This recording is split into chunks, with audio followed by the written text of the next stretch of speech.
الحمد للہ رب العالمین والصلاة والسلام علی سید الانبیاء والمرسلین وعلی آلہ واصحابہ اجمعین اما بعد اعوذ باللہ من الشیطان الرجیم بسم اللہ الرحمن الرحیم من یرد اللہ فتنتہ فلن تملک لہ من اللہ شیئا اولئک الذین لم یرد اللہ ان یطہر قلوبہم لہم فی الدنیا خزی ولہم فی الآخرۃ عذاب عظیم سبحان ربک رب العزۃ عما یصفون وسلام علی المرسلین والحمد للہ رب العالمین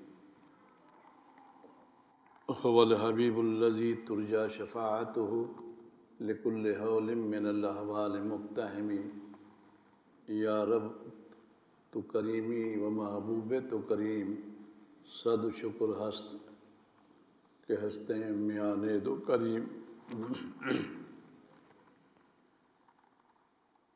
معزز سامعین و حاضرین، میں نے سورہ مائدہ کی آیت کا ایک حصہ تلاوت کیا ہے، سورہ مائدہ۔ اللہ تعالیٰ کا ارشاد ہے، وہ شخص جس کے فتنہ کا اور امتحان کا اللہ ارادہ کرے، اے میرے محبوب، اللہ تعالیٰ کی طرف سے اس کے لیے تم کسی چیز کے مالک نہیں۔ جس کا ارادہ اللہ نے کر لیا وہ ضرور فتنے میں پڑے گا۔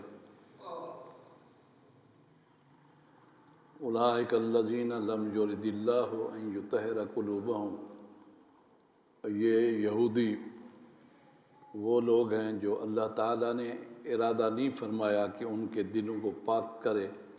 لہم فی الدنیا خزی، ان کے لیے دنیا میں رسوائی ہے اور آخرت میں عذاب علیم ہے۔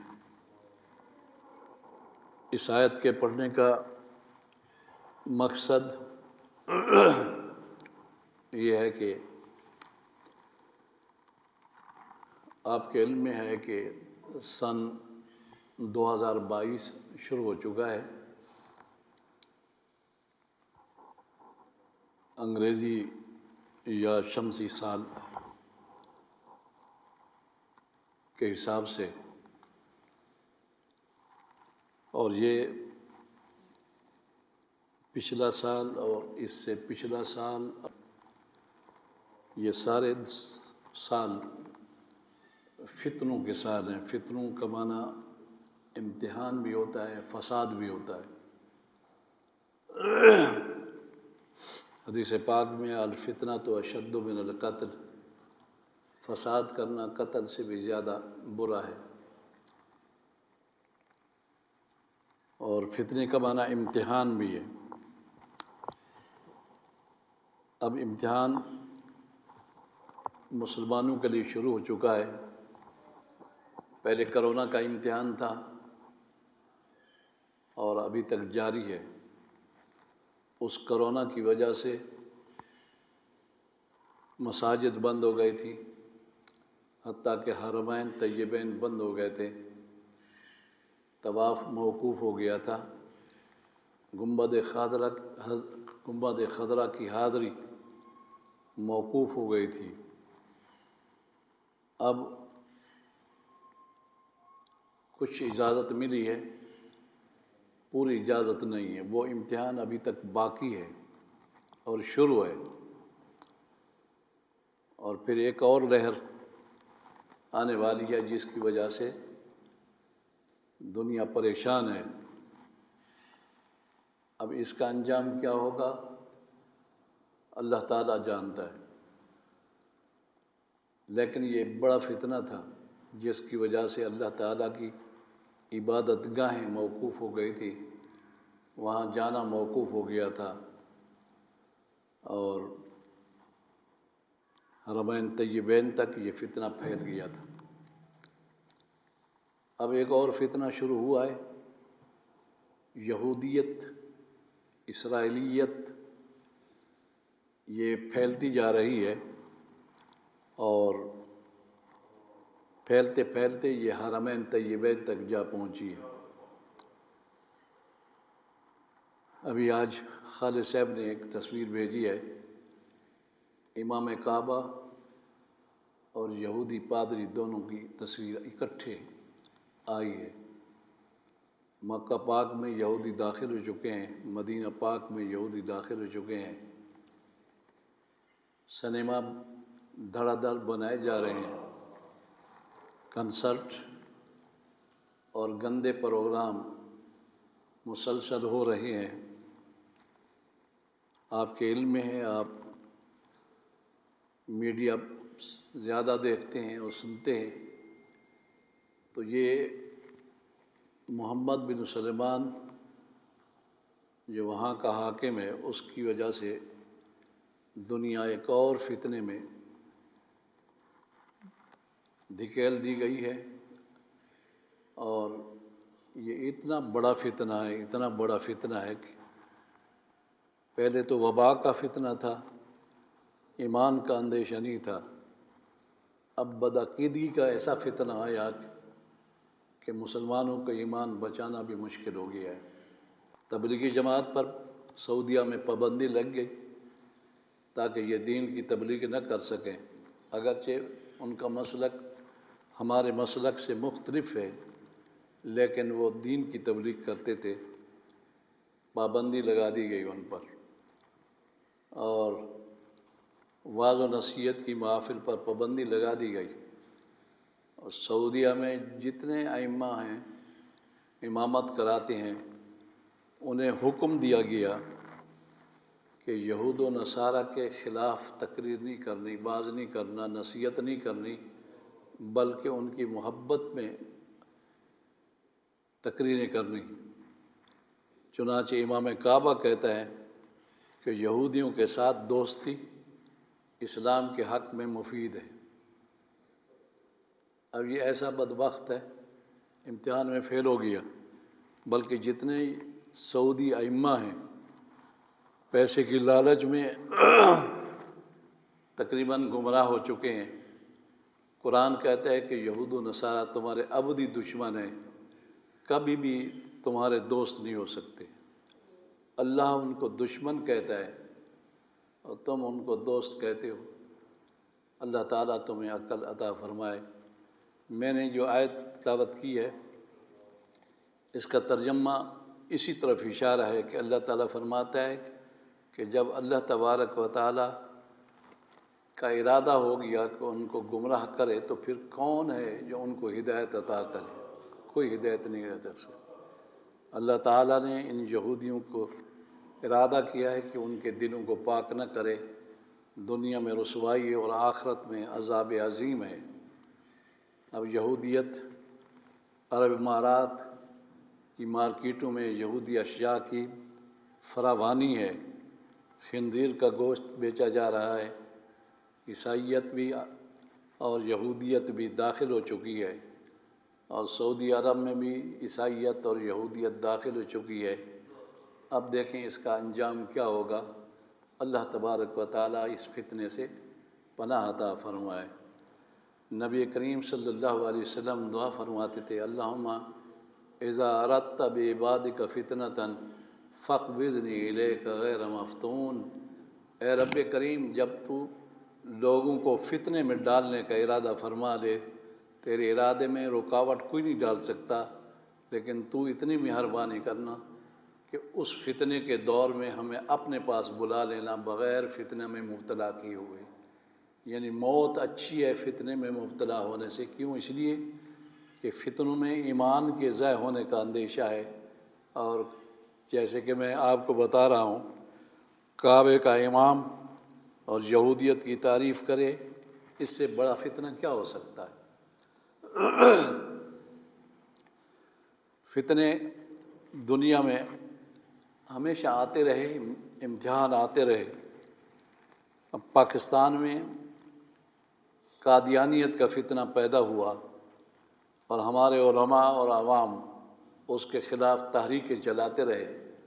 صرف اتنی بات کہتے تھے علماء پاکستان کی حکومت کو کہ قادیانی کافر ہیں، اور قانون بنا دیا جائے کہ یہ لوگ کافر ہیں، یہ مسلمانوں کی طرح مسجد نہیں بنا سکتے، مسلمانوں کے اسلام کو استعمال نہیں کر سکتے، حج اور عمرے پر زیارت کے لیے نہیں جا سکتے، یہ کافر ہیں۔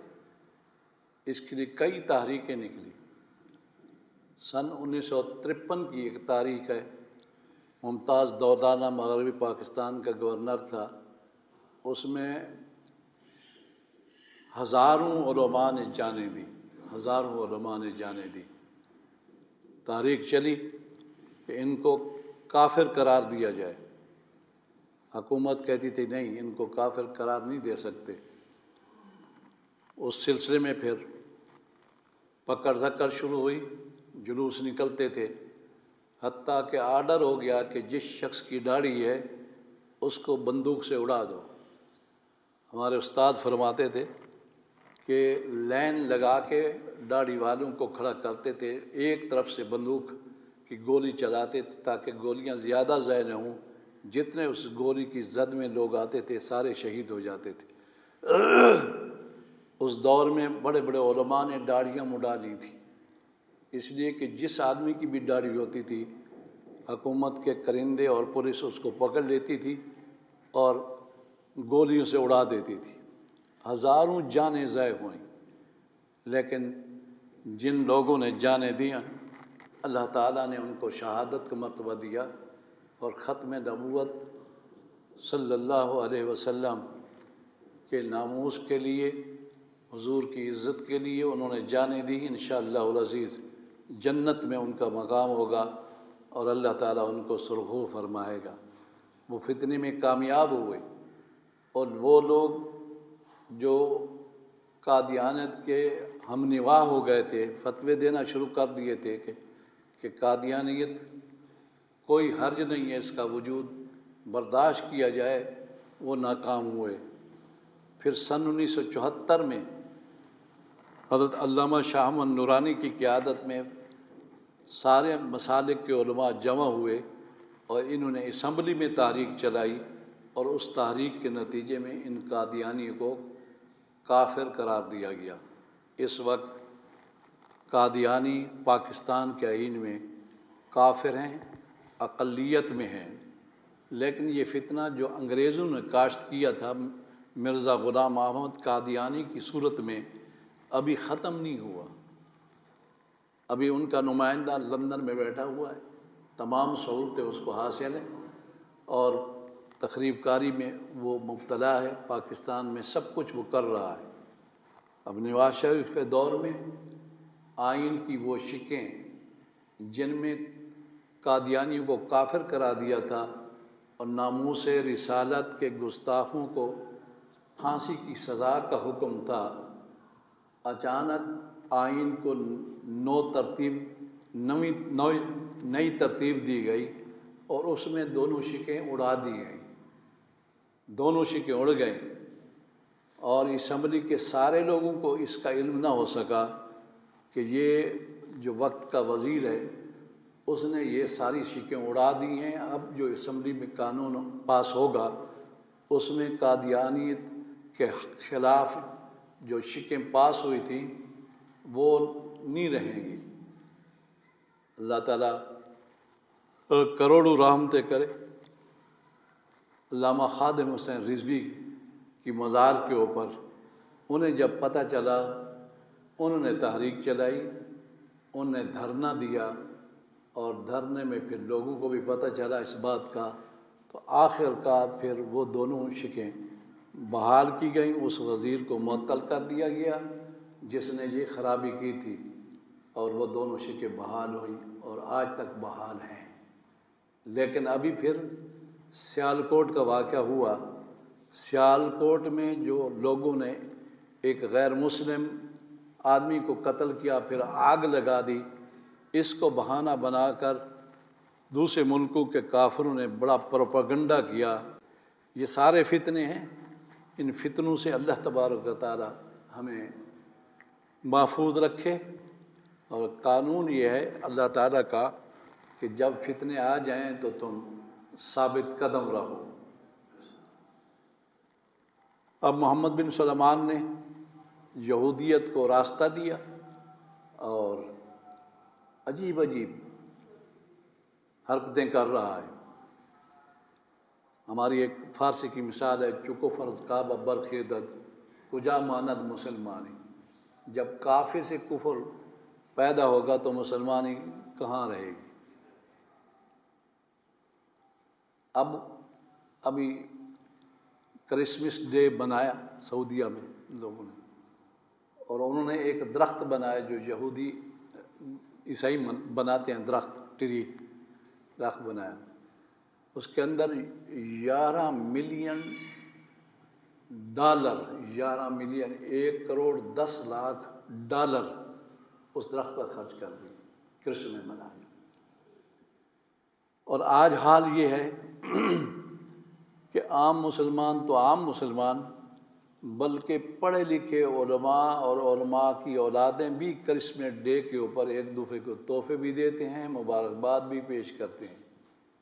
اور ہم سے مسئلے پوچھے گئے، بھائی یہ میں نے ہمارے مدرسے سے فارغ طالبہ ہے، آج کل تو استانی ہے، بہت بڑی پڑھی لکھی عورت ہے، اور وہ اس کو میں نے میسج کیا کہ کرسمس ڈے پر عیسائیوں کو مبارکباد دینا جائز نہیں ہے۔ اس نے جواب لکھا، اس نے کہا آج کل تو کالجوں میں، یونیورسٹیوں میں، ہر جگہ، اسمبلی میں، ہر جگہ مسلمان ایک دوسرے کو کرسمس کی مبارکباد دے رہے ہیں، یہ جائز کیوں نہیں ہے؟ میں نے پھر انہیں بات آیا کہ کرسمس کا معنی یہ ہے، میری کرسمس، کہ 25 دسمبر کو اللہ تبارک و تعالیٰ نے حضرت عیسیٰ علیہ السلام کو جنا۔ عیسائیوں کا مذہب ہے عیسیٰ علیہ السلام ابن اللہ ہیں۔ قرآن میں کتنی آیات ہیں کہ یہ بدبخت کہتے ہیں کہ عیسیٰ علیہ السلام اللہ تعالیٰ کا بیٹا ہے۔ اور کب پیدا ہوا اللہ تعالیٰ سے؟ 25 دسمبر کو، اس کا نام کرسمس۔ اب جو شخص کرسمس کا ترجمہ سمجھتا ہے، بھائی اس کا مفہوم کیا ہے؟ اس کا مفہوم ہے کہ اللہ تعالیٰ کو جو بیٹا ہوا، عیسائیوں کو مبارک ہو اس کی۔ تو مبارک جس چیز کی دی جائے، مبارک دینے والا اس کا قائل ہوتا ہے، تب جا کر اس کو مبارک دیتا ہے۔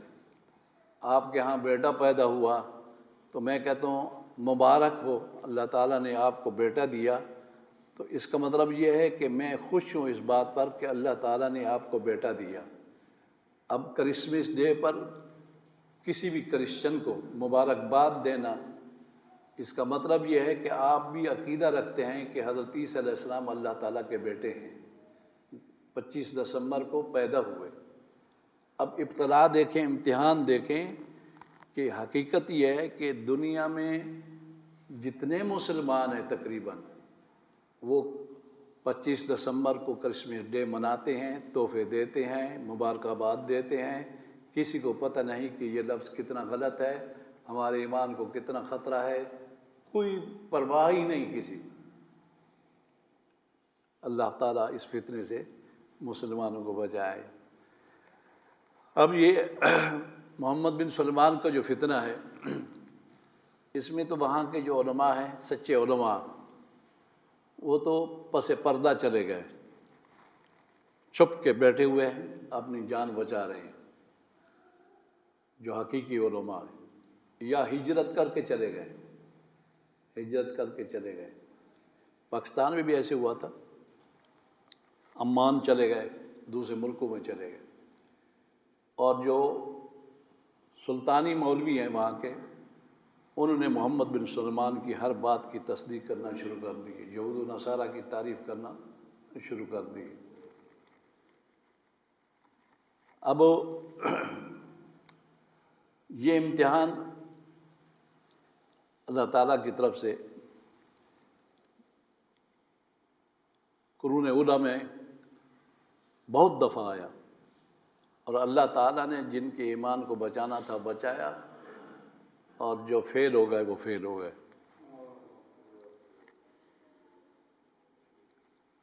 میں یہ مسئلے بیان کر رہا تھا تو ایک بزرگ ہیں ہمارے کشمیر کے، وہ میرے پاس بیٹھے ہوئے تھے، تو کہنے لگے مفتی صاحب آپ کوڑ رہے ہیں، کیا ان فتنوں کا اللہ تعالیٰ کو علم نہیں ہے؟ کیا رسول اللہ کو علم نہیں ہے؟ وہ نہیں روک سکتے ان کو؟ میں نے کہا روک سکتے ہیں، ہے بھی حقیقت۔ اگر اللہ تعالیٰ چاہے تو کوئی بھی فتنہ نہ ہو، وہ مالک ہے، سب کچھ ہے، لیکن وہ تو چاہتا ہے۔ ابھی میں نے کہا کہ اللہ ارادہ کرتا ہے اس بات کا کہ کسی کو فتنے میں ڈالے، اور پھر اس کا حکم یہ ہے کہ اس فتنہ سے بچنے کے لیے تم کوشش کرو، یہ امتحان ہے تمہارے حق میں۔ وہ تو امتحان لیتا ہے۔ اب حضرت احمد بن حنبل کے دور میں ایک فتنہ پیدا ہوا۔ چند سلطانی علماء، انہوں نے وقت کا خلیفہ مامون رشید، اس کو کہا کہ یہ قرآن اللہ کی مخلوق ہے۔ اس بدبخت بادشاہ نے پوری حکومت میں لوگوں سے کہا کہ اس کی تصدیق کرو، قرآن اللہ کی مخلوق ہے۔ اس وقت بھی یہ اتنا بڑا امتحان تھا، کیونکہ وہ اس وقت تو چیف مارشل اللہ ایڈمنسٹریشن جیسے ہوتا ہے، وہ اس وقت حاکم ہوتا تھا۔ تو مامون رشید نے کہا کہ جو شخص یہ نہ مانے اور اس عقیدے پر دستخط نہ کرے، اس کو گولی سے اڑا دو، تلوار سے قتل کر دو، ختم کر دو اس کو۔ تو اکثر علماء نے دستخط کر دیے، علماء، عوام تو عوام بعد کی بات ہے، علماء نے دستخط دی۔ اور چند علماء تھے جن میں 4 آدمی ہیں، ایک کا نام احمد بن حنبل بھی ہے۔ اس نے کہا کہ نہیں، ہم نہیں کہہ سکتے، قرآن کلام اللہ ہے، غیر و مخلوق ہے، یہ مخلوق نہیں ہے۔ اس کے پیچھے عقیدہ کیا تھا؟ رافضیوں کا عقیدہ تھا۔ وہ یہ تھا کہ قرآن جب ہم کہیں گے مخلوق ہے، حادث ہے، قدیم نہیں ہے، اللہ کی صفت نہیں ہے، تو اس میں من مانا تصرف کر سکیں گے، تعریف کر سکیں گے، آیتوں کو بدل دیں گے۔ اور اگر یہ کہے کہ کلام اللہ غیر مخلوق ہے، مخلوق نہیں ہے، تو ہم تبدیلی نہیں کر سکتے اس کے اندر۔ یہ فلسفہ تھا جس کی وجہ سے انہوں نے کہا قرآن مخلوق ہے۔ حضرت احمد بن حنبل نے کہا کہ قرآن مخلوق نہیں ہے۔ یہ بہت بڑا فتنہ تھا۔ تو طویل قصہ ہے۔ حضرت امام احمد بن حنبل کو وقت کا حاکم جو تھا مامون، وہ طرطوس میں بیٹھا ہوا تھا، یہ بغداد میں تھے، ان کو گرفتار کرایا، پیروں میں اور ہاتھوں میں زنجیر لگائے، بیڑیاں لگائیں، اور اونٹ پر سوار کرایا، اور سوار بھی اس طرح کے حکم دیا کہ اس کی مدد کوئی نہ کرے۔ یہ وہاں پہنچے، قریب ہی پہنچے تھے طرطوس کے، تو ان کو کہا گیا کہ بادشاہ نے تلوار ننگی کی ہوئی ہے، حاکم نے، اس کا ارادہ ہے آپ کو اڑا دینے کا۔ تو حضرت امام احمد بن حنبل انہیں زنجیروں میں، جکڑے ہوئے زنجیروں میں سجدے میں گر گئے، اور سجدے میں گر کر کہنے لگے یا رب العالمین اکفنی معونتہ، اس بدبخت کے سزا سے مجھے بچا لے۔ کیونکہ وہ رات کو سوئے، اور رات کو ہی اس کو ہارٹ اٹیک ہوا، جو کچھ ہوا، مامون مر گیا، اس کی معونت سے بچ گئے۔ اب واپس آ گئے، اس معتصم باللہ وہ آ گیا، اس نے وہی ظلم کیے۔ امام احمد بن حنبل کو روزانہ کوڑے لگتے تھے، خون کی نہریں بہتی تھی۔ خادم حسین صاحب ذکر کرتے ہیں کہ وہ ہاتھی کو بھی کوڑے لگے تو ان کا خون نکل آئے گا، اور امام احمد بن حنبل ہر کوڑے کے بعد کہتے تھے کلام اللہ غیر و مخلوق، القرآن و کلام اللہ غیر و مخلوق، اس طرح کہتے تھے۔ 80 کوڑے مارے جاتے تھے، اور آپ کا جسم چھلنی ہو گیا تھا، کپڑے خون آلود ہو گئے تھے، لیکن اللہ تعالیٰ نے انہیں استقامت عطا فرمائی۔ معتصم باللہ مر گیا، اس کے بعد واسق باللہ آ گیا۔ واسق باللہ نے بھی اسی طرح ظلم کیے، جیل میں رہے حضرت امام احمد بن حنبل، لیکن حضرت امام احمد بن حنبل کو اللہ تعالیٰ نے استقامت عطا فرمائی، مستقیم رہے۔ اس کے بعد متوکل باللہ آ گیا۔ یہ خلیفہ جو تھا یہ امام احمد بن حنبل کے حق میں نرم ہو گیا، اور پھر امام احمد بن حنبل کو رہا کر دیا، معافی مانگی، سب کچھ کیا، اور پھر اپنے بندے کو بھیجا 8000 درہم دے کر کے جاؤ حضرت کو میری طرف سے تحفہ پیش کرو۔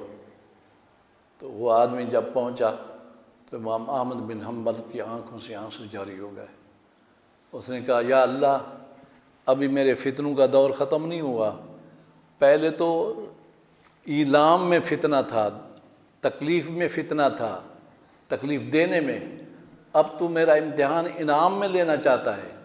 یہ جو انعام اور خوشیاں ہوتی ہیں، فراوانی ہوتی ہے دولت کی، یہ بھی ایک فتنہ ہے، مبتلا ہے۔ کہنے لگے کہ یا رب العالمین، یہ فتنہ اس فتنے سے بھی بڑا فتنہ ہے، میں اگر یہ پیسے وصول کرتا رہوں گا تو پھر تو اور زیادہ خرابی ہو جائے گی۔ اس خادم کو کہا جو لایا تھا، اس کو کہا واپس لے جاؤ۔ اس نے کہا جی حاکم نے کہا تھا اگر امام صاحب نہ لیں تو فقراء میں تقسیم کر دیں۔ تو آپ نے فرمایا کہ بادشاہ کو کہو کہ آپ کے گھر کے ارد گرد بہت سے فقراء بیٹھے ہوئے ہیں، انہیں آپ خود کو تقسیم کر دیں، مجھے معاف کر دیں، میں نہیں لینا چاہتا۔ تو یہ فتنہ تھے، اور جس وقت ان کو کوڑے مارے جاتے تھے، اور سلطانی مولوی، ان کا نام بھی احمد بن عبد الودود وغیرہ تھا، تو آپ فرمایا کرتے تھے کہ جنازے فیصلہ کریں گے۔ تو اس دور میں امام احمد بن حنبل فوت ہوئے تو 25 لاکھ آدمی نے آپ کے جنازے میں شرکت فرمائی، اور کتابوں میں لکھا ہے کہ جب فوت ہو گئے تو اللہ تعالی نے فرمایا احمد بن حنبل تو نے میرے قرآن کی وجہ سے بڑی تکلیفیں اٹھائیں، آپ کا سب سے پہلا تحفہ میں یہ دیتا ہوں کہ میری زیارت کر لو، دوسرا تحفہ یہ دیتا ہوں کہ آپ کے جنازے میں جتنے لوگوں نے شرکت کی سب کی میں مغفرت کرتا ہوں، سب کو میں معاف کر دیتا ہوں۔ یہ فتنہ تھا، امام احمد بن حنبل کامیاب ہوئے، اور باقی مولوی جو تھے وہ ناکام ہوئے۔ اللہ تعالیٰ تمام فتنوں سے بچائے۔ اب یہ جو فتنہ شروع ہوا ہے محمد بن سلیمان کا، یہ وہابیت کے فتنے سے زیادہ خطرناک ہے۔ وہابیت میں تو کچھ نہ کچھ ایمان کے محفوظ رکھنے کی گنجائش تھی، لیکن یہ تو بالکل نعوذ باللہ من ذالک بالکل بے دین قسم کا آدمی ہے، عیاشی، اور بہانہ کیا ہے کہ تیل کی دولت ختم ہونے والی ہے اور آمدنی کا ذریعہ صرف عیاشی ہو سکتا ہے۔ یہ انگریز نے، یہود و نصارہ نے یہ افواہ پھیلائی ہے۔ ہماری حکومت بھی شمالی علاقوں میں عیاشی کے اڈے بنا رہی ہے، کہتی ہے کہ یہ آمدنی کا ذریعہ یہ ہے، اور سعودیہ بھی یہی کر رہا ہے، عرب امارات بھی یہی کر رہا ہے، بحرین بھی یہی کر رہا ہے، سب یہی کر رہے ہیں۔ خطرہ یہ ہے کہ تیل ختم ہو جائے گا تو ہم کہاں سے کھائیں گے، لیکن ان کو پتہ نہیں ہے کہ رزق اللہ تعالیٰ دیتا ہے، اور رزق کا ضامن اللہ تعالیٰ ہے۔ تم جتنی عیاشی کر لو، عیاشی کر لو، لیکن جب اللہ تعالیٰ چاہے گا تو تمہاری رزق میں برکت ہوگی، ورنہ برکت نہیں ہوگی۔ اللہ تعالیٰ تمام فتنوں سے بچائے۔ خالد صاحب نے کہا تھا کہ تیمم کا مسئلہ بتانا، تیمم کی بڑی لمبی چوڑی داستان ہے۔ تیمم حضور کی امت کو ملا، اس سے پہلے کسی امت میں تیمم نہیں تھا، اور یہ تیمم جو ہے 2 دفعہ ہاتھ زمین پر مار کر، ایک دفعہ چہرے پر اور ایک دفعہ بازوں پر کونیوں تک مل لینے سے تیمم ہو جاتا ہے، لیکن سعیداً طیبہ، اللہ تعالیٰ فرماتے ہیں مٹی پاکیزہ، اس پر تیمم ہو سکتا ہے، ہاتھ ماریں اس پر جو مٹی پاکیزہ ہو۔ ہمارے علماء نے کہا کہ مٹی سے مراد یہ ہے کہ ہر وہ چیز جو آگ میں راکھ نہیں بنتی، جیسے لکڑی یا راکھ بن جاتی ہے، اس پر تیمم جائز نہیں ہے، اور ہر وہ چیز جو پگھلتی نہیں ہے آگ میں ڈالو تو، جیسے لوہا ہے، لوہے جیسی چیز پر اور لکڑی جیسی چیز پر تیمم کرنا جائز نہیں ہے۔ اور جو چیز آگ میں ڈالیں اور وہ پگھلے بھی نہیں اور خاکستر خاک بھی نہ بنے تو اس پر تیمم کرنا جائز ہے۔